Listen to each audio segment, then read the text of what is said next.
한국에 간 건 내 인생 최대의 실수야. 여성은 두 손으로 얼굴을 감싸며 지난 날을 후회했습니다. 생각하면 한숨밖에 나오지 않았습니다. 과연 이 여성에게는 어떤 일이 있었던 걸까요? 안녕하세요. 저는 독일 프랑크푸르트에 살고 있는 소피아라고 해요. 저는 은행에서 근무하고 있고 제게는 고등학교 때부터 붙어 다닌 한나라는 절친이 있답니다. 전 조용하고 소극적인 성격이지만 한나는 굉장히 활발하고 사교적인 아이예요. 이런 우리가 어떻게 단짝 친구가 됐냐고요? 제가 생각해도 참 불가사의한 일이지만 어떻게 보면 매우 다른 성격이라 오히려 서로 끌렸던 것 같아요. 말하기를 좋아하는 한나와 이야기를 듣는 걸 좋아하는 제가 쿵짝이 잘 맞기도 했어요. 그리고 무엇보다도 이렇게 성격이 다른 우리지만 함께 좋아하는 록밴드가 있었거든요. 최애가 생기면 하루 종일 그 이야기만 하면서 타오르는 기분 아시죠? 공통의 관심사가 연료가 돼서 우리의 우정을 활활 태울 수 있었죠. 고등학교 졸업 후에 대학은 서로 다른 곳으로 갔지만 집도 학교도 근처였기 때문에 자주 만나서 놀러 다니고는 했습니다. 가끔 서로의 전공에 대한 이야기도 나눴는데 저는 회계학을, 한나는 경영학을 전공하고 있었어요. 한나는 재능이 넘치는 친구였어요. 고등학교 때부터 항상 상위권 성적에 대학도 명문 대학에 들어갔는데 글쎄 주전공 말고도 언어학을 복수 전공하고 있지 뭐예요. 있는 애들이 더 한다고 정말 공부 욕심이 대단하죠? 슬슬 메인으로 연구할 언어를 선택해야 하는데 영어나 프랑스어 같은 언어는 다른 학생들이 연구 대상으로 많이 선택하기 때문에 자기는 아시아 언어를 고를 거라고 했어요. 그러면서 갑자기 한국어를 공부하겠다고 하는 거예요. 전 한나의 전략 자체는 나쁘지 않다고 생각했어요. 굳이 경쟁이 치열한 곳에서 싸울 필요는 없으니까요. 하지만 일본어나 중국어도 아닌 한국어라니 너무 마이너한 거 아닌가? 라고 생각했어요. 저희가 대학생일 당시에만 해도 지금처럼 케이팝이나 드라마가 엄청나게 인기 있지는 않았거든요. 그러면서 한국의 알파벳이라는 한글을 보여주는데 뭔가 정돈된 느낌의 아름다운 글자이기는 했지만 참 어려워 보였습니다. 하지만 제가 친구라고는 해도 한국어는 아니라고 본인의 선택을 뜯어말리기도 애매하고 뭐 하다가 아니면 바꾸겠지라고 가볍게 생각했어요. 그리고 저도 제 전공 공부하기도 바빠서 그냥 서로 힘내자고 말했어요. 그런데 제 생각과는 다르게 한나와 한국은 그렇게 간단한 인연이 아니었나 봐요. 한나는 한국이라는 나라에 푹 빠져버렸어요. 이렇게 과학적이면서 재미있는 언어는 처음이라며 미친 듯이 한국어를 공부하기 시작한 겁니다. 저랑 만날 때마다 한국 드라마랑 한국 노래에 대한 이야기가 빠지지 않고 나왔죠. 솔직히 저는 관심이 없어서 대충대꾸해주다가 얼른 다른 이야기로 화제를 돌리곤 했어요. 그러더니 오랜만에 만난 어느 날 한국으로 유학을 가기로 했다지 뭐예요. 전 깜짝 놀랐어요. 유학이라고 해도 6개월 정도로 그렇게 긴 시간은 아니었지만 한나가 그 정도로 한국에 관심을 가지게 될 줄은 몰랐거든요. 어쨌든 저는 한나의 결심을 응원하고 축하해줬어요. 한나는 한국으로 가서 잘 지내고 있는 것 같았어요. 솔직히 말하자면 한나가 한국으로 떠난 이후로 연락을 자주 하지는 못했어요. 서로 바쁜 것도 있었지만 시차 때문에 타이밍이 안 맞아서 연락을 주고받기가 쉽지는 않았거든요. 그런데 어떻게 잘 지내는지 아느냐고요? 가끔 보내주는 메시지나 SNS에 올리는 글과 사진을 보면 너무 신나고 행복해 보이더라고요. 그리고 가고 나서 한두 번이긴 했지만 전화 통화를 했어요. 한국이 너무 좋고 끝내준다며 소피아 너도 꼭 와야 된다고 엄청 흥분해서 이야기하는데 사실 저는 한국에 별로 관심도 없었고 굳이 갈 마음도 없어서 한 귀로 흘려들었어요. 그냥 한나가 진짜 잘 지내는구나. 다행이다. 라고 친구로서 생각할 뿐이었죠. 그리고 6개월이 지나고 한나는 다시 독일로 돌아왔습니다. 전 다시 한나랑 즐겁게 놀러 다닐 수 있겠구나 하고 들뜬 마음을 감출 수가 없었어요. 제가 친구가 많은 편은 아니에요. 그리고 대부분 저랑 성격이 비슷해서 돌아다니는 걸 별로 안 좋아하거든요. 활달한 한나가 절 이끌어서 여기저기 데리고 다녀준 덕분에 그나마 제가 여행도 다니고 그랬죠. 그런데 그랬던 한나가 한국에서 돌아오더니 이상해졌어요. 제가 연락해도 별 반응이 없고 독일에 오자마자 봤을 때 이후로는 만나지도 못했어요. 오랜만에 재회했던 날도 뭔가 정신이 팔려서는 제 이야기도 듣는 둥 마는 둥 한숨만 쉬어대더라고요. 그나마 한국 이야기를 할 때는 눈이 반짝반짝 빛나며 신나서 이야기를 하다가 금세 우울한 표정으로 바뀌었어요. 전 아직 피곤이 풀리지 않아서 그런가 보다고 생각했었는데 실은 그런 문제가 아니었던 듯해요. 너무나 연락이 되지 않는 한나가 걱정이 되어서 저는 무작정 한나네 집으로 쳐들어갔어요. 한나는 방에 있다고 한나의 어머니께서 저를 반갑게 맞이해 주셨는데 전 어머니의 말을 듣고 깜짝 놀랐습니다. 한나가 요즘 너무 의뢰하고 무기력해졌다고 걱정을 하시는 거예요. 저만 느끼는 게 아니었다는 걸 알고 저는 정말 한나한테 무슨 일이 생긴 건지 염려가 되어서 당장 한나의 방으로 달려 들어갔죠. 저를 본 한나는 미안하다고 했어요. 저는 대체 무슨 일이냐고 물었죠. 한나는 한국에 다녀온 후로 독일의 모든 것을 한국과 비교하게 된다고 했어요. 그리고 다시 한국으로 가고 싶다는 마음만 생기는데 당장 그게 가능하지 않으니 우울해지고 눈물만 난다고 했습니다. 저는 대체 한국이 어떻길래 한나가 이렇게 변한 건지 어이가 없었어요. 한나는 한국에서의 생활이 진짜 독일하고 달랐는데 그게 너무 좋고 또 자기한테 맞아서 꿈을 꾸고 있는 것만 같았다고 했습니다. 한국은 독일과 다르게 개개인의 선택에 따라서 할 수 있는 게 너무나 많다고 했어요. 아침부터 밤까지 문을 연 가게가 많아서 아침 일찍 카페에 가서 공부를 할 수도 있고 밤에 편의점에 가서 야식을 사올 수도 있다고 했죠. 독일에선 마트는 늦어도 10시면 문을 닫아요. 이것도 그나마 늦게까지 여는 가게가 늘어나서 이런 거고요. 보통은 7시면 다 닫습니다. 게다가 일요일에 영업을 하지 않고요. 그래서 관광객이나 독일에 살러 온 외국인들이 이 사실을 모르고 미리 식료품을 사두지 않아서 주말 내내 쫄쫄 굶었다는 웃을 수 없는 에피소드를 이야기하기도 한답니다. 베를린 같은 대도시에는 슈페티라는 구멍가게가 있어서 늦은 시간까지 하는 경우도 있어요. 하지만 24시간 하는 경우는 거의 없고 주로 술이나 담배를 파는 정도라 물건 종류도 다양하지 않아서 참 불편해요. 밤늦게까지 하는 음식점이라고 하면 맥도날드 같은 체인점 정도일까요? 그나마 시내에는 이런 체인점이나 이동하는 차량이 있어서 밤에 불빛이라도 있지만 주택가는 정말 깜깜합니다. 저녁이 되면 독일에선 외출하는 사람이 거의 없어요. 독일에서 살 때는 이게 당연한 거라고 생각했는데 한국의 편리함을 처음으로 경험하고 나니 독일에서 나름 대도시에 사는 자신이 마치 시골 구석에 살고 있는 듯한 생각이 든다고 했습니다. 또 한나는 한국은 뭐든 효율적이고 빨리 이루어져서 기다리는 스트레스가 없다고 했어요. 음식점이나 우체국, 병원에서도 번호표를 뽑고 잠깐 외출하고 올 수도 있고 심지어 자기 차례가 가까워진 걸 스마트폰으로 확인할 수도 있다고 했어요. 그리고 한국이 정말 안전하고 편안한 나라라고 했습니다. 카페에서 노트북이나 가방을 자리에 두고 자기 음료를 받으러 가거나 화장실을 다녀오는 건 정말 일상적인 일이라고 하더라고요. 스마트폰을 들여다보면서 주변을 신경 쓰지 않고 걷는 사람들을 보는 건 너무나 자연스러운 일이고요. 지하철역이나 버스에서 소매치기나 도둑 걱정을 할 필요도 없다고 했어요. 저는 이게 대체 무슨 소리인가 싶었어요. 유럽 국가들 중에서도 치안이 좋기로 유명한 독일에서조차 지하철역이나 기차역에 소매치기가 있는 건 당연한 일이에요. 게다가 노트북이나 가방을 두고 자리를 비운다는 건 유럽에선 정말 상상할 수 없는 일입니다. 전 정말 그런 나라가 있는 걸까 믿기지 않았어요. 하지만 한편으로는 한국이 정말 그런 나라라면 한나가 이렇게 충격을 받고 우리가 살고 있는 독일과 비교하게 될 만도 하다는 생각이 들었어요. 저는 한나에게 내가 짧은 기간 동안 여행자의 입장으로 갔기 때문에 한국의 좋은 점만 보고 좋아하는 걸 수도 있다고 말했어요. 진짜로 한국에서 생활하게 되면 지금 느끼는 감정이 변할 수도 있다는 사실을 잊어선 안 된다고 일침을 날렸죠. 한나도 그건 물론 생각해봤고 자기도 그렇기 때문에 더 고민이 된다고 하더라고요. 그래서 부모님과도 상담해보았고 일단은 대학을 졸업하고 그때까지도 이 마음이 변하지 않는다면 스스로 한국에서 살 수 있는 길을 찾기로 결심했다고 했습니다. 저는 한나를 위로하며 내가 정말 원하는 일이라면 결국엔 이루어질 거라고 응원했어요. 한나는 그날부터 정말 사람이 뒤바뀐 것처럼 그렇게 좋아하던 여행도 가지 않고 참으며 열심히 공부를 하고 아르바이트를 하며 돈도 모으기 시작했어요. 저는 솔직히 한나가 놀아주지 않아서 쓸쓸하긴 했지만 그래서 반강제로 그 시간을 공부에 쏟을 수 있었어요. 그리고 한나의 열정적인 모습에 자극을 받아서 함께 노력했고 그 덕분에 대학을 우수한 성적으로 졸업하고 제가 원하던 은행에 취업을 할 수 있었습니다. 한나는 어떻게 됐냐고요? 뜻이 있는 곳에 길이 열린다고 한나는 한국에 가게 되었답니다. 공부에 전념한 보람이 있어서 독일의 글로벌 기업에 취직해서 한국지사의 주재원으로 발령이 난 거죠. 얼굴 가득 환한 미소를 지으며 한국으로 떠나던 모습이 정말 아름다웠습니다. 그리고 저는 겨울 휴가 때 한국에 가기로 했어요. 한나가 그토록 사랑이 맞이하는 한국을 저도 꼭 가봐야겠다고 생각해왔는데 드디어 기회가 찾아온 거죠. 프랑크푸르트 공항에서 출발해서 10시간이 넘는 긴 시간을 비행해서 한국의 인천공항에 도착했어요. 인천공항은 정말 편리했습니다. 아직도 수기 작성이 일반적인 유럽의 공항과는 달리 한국에는 디지털 인프라가 보편화되어 있었어요.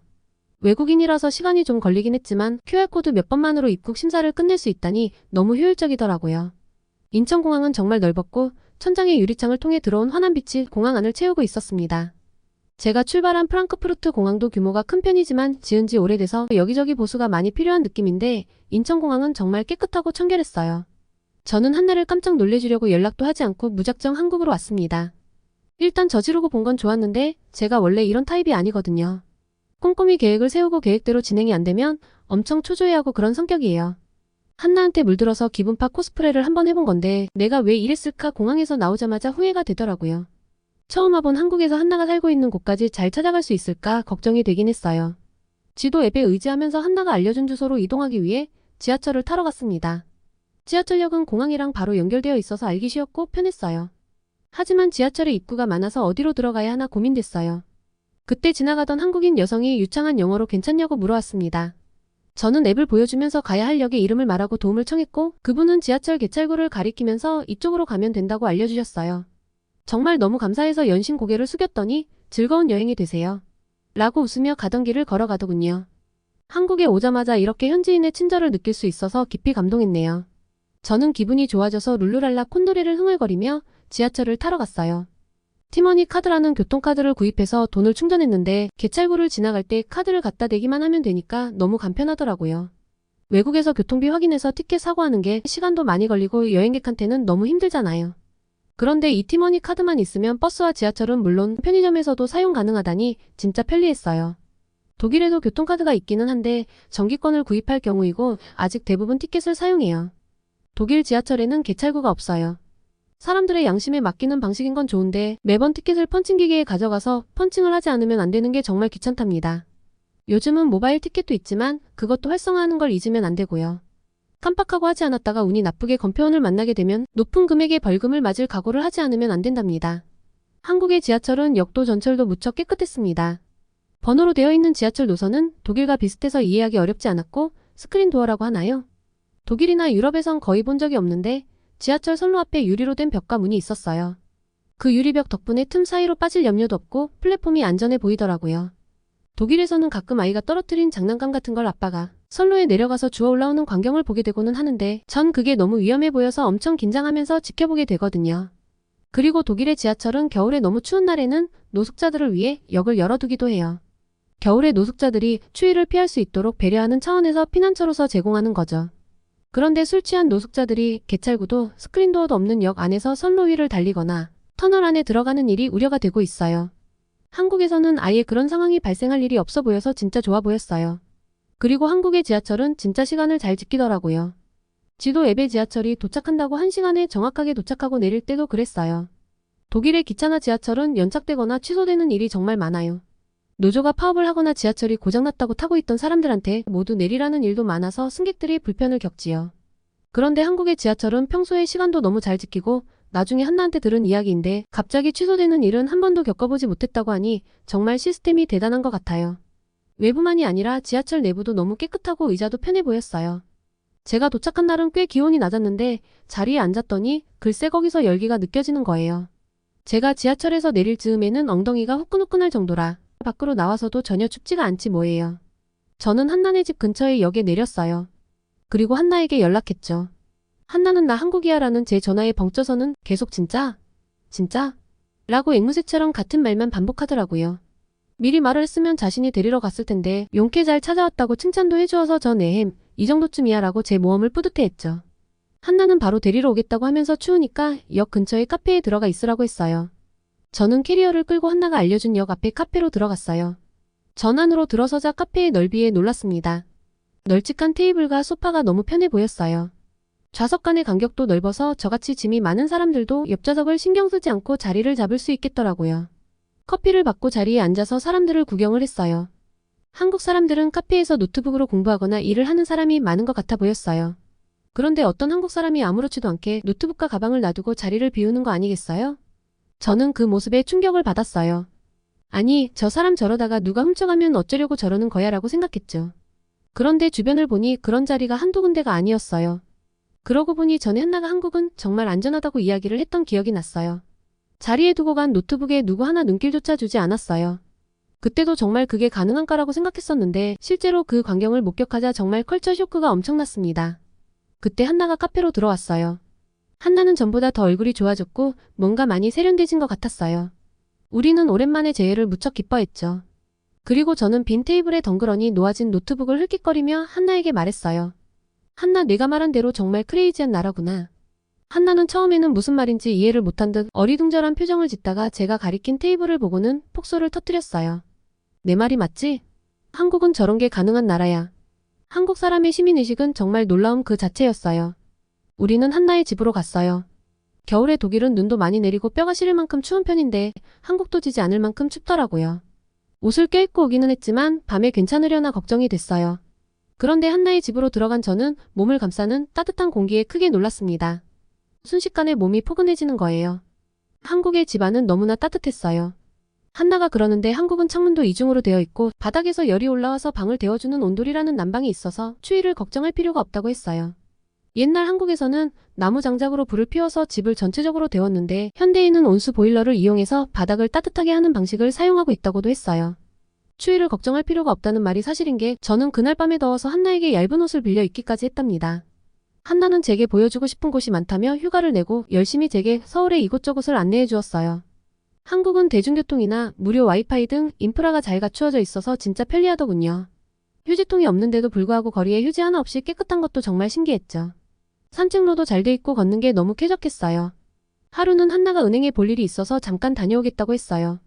제가 명색이 은행원이니까 한국의 은행은 어떨지 궁금하더라고요. 그래서 따라갔죠.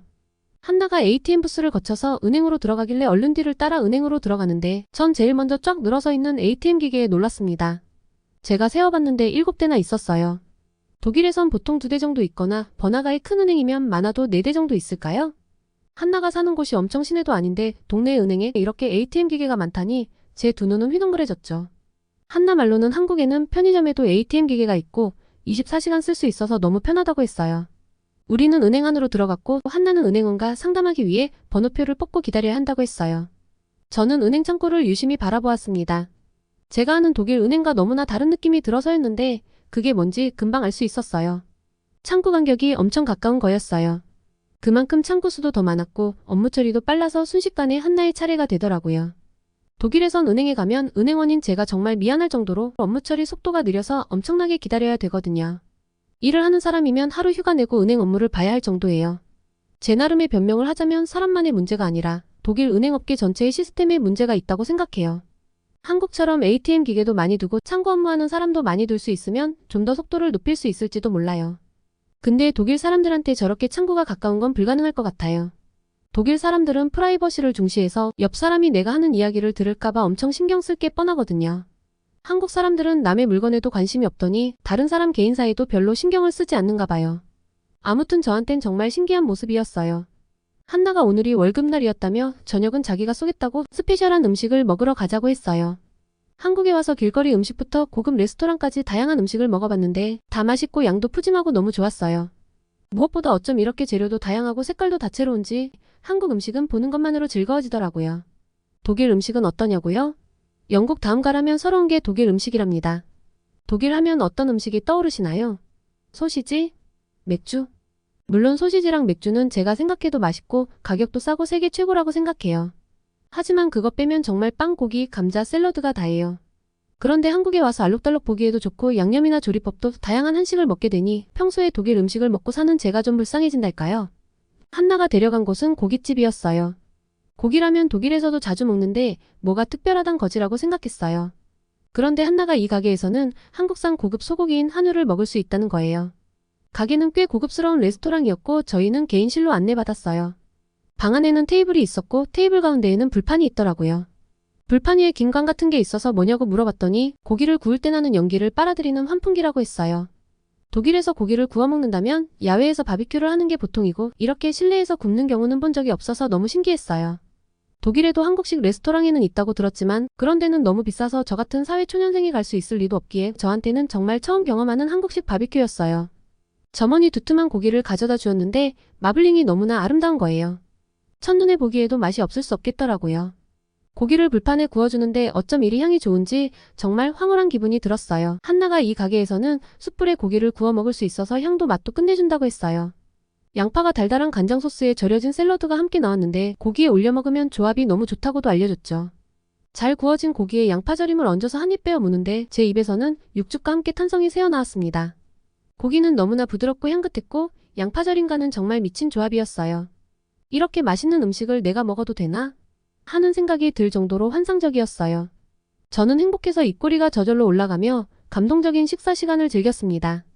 한나에게 정말 키스를 100만 번 하고 싶을 정도로 고마웠어요. 우리는 엄청나게 만족했고 빵빵해진 배를 두드리며 가게를 나왔습니다. 어느새 주위는 깜깜해져 있었어요. 독일에서는 이미 집에 들어가서 TV나 보고 있어야 할 시간이지만 한국에서는 시간 따위는 신경 쓰이지 않았어요. 이른 아침에도 늦은 밤에도 다양한 가게가 영업을 하고 있고 길거리에 사람도 많아서 밤에도 위험하지 않다는 걸 알게 되었으니까요. 역에서 걸어서 집에 거의 다 도착해가는데 한나가 배도 부르니까 산책 좀 할까? 라고 하는 거예요. 한나가 이끄는 대로 걸어가던 저는 눈앞에 펼쳐진 광경의 말을 잊지 못했어요. 그곳은 한나가 살고 있는 집에서 조금 떨어진 곳에 있는 작은 공원이었어요. 가로등이 환하게 비추고 있어서 대낮처럼 환했고 사람들이 애완견을 산책시키거나 벤치에 앉아서 담소를 나누고 있었는데 그 표정이 너무나 평온해 보였어요. 한국의 방거리가 안전하다는 건 잘 알게 되었지만 그건 관광지나 번화가 주변이라고만 생각했었어요. 평범한 주택가의 공원이 이렇게 밝고 치안이 좋을 줄은 상상도 못했죠. 독일이 이래봐도 유럽에서 치안이 꽤나 좋은 나라로 손꼽히거든요. 그래도 한국에 비하면 가로등도 적고 특히 주택지는 너무 어두워요.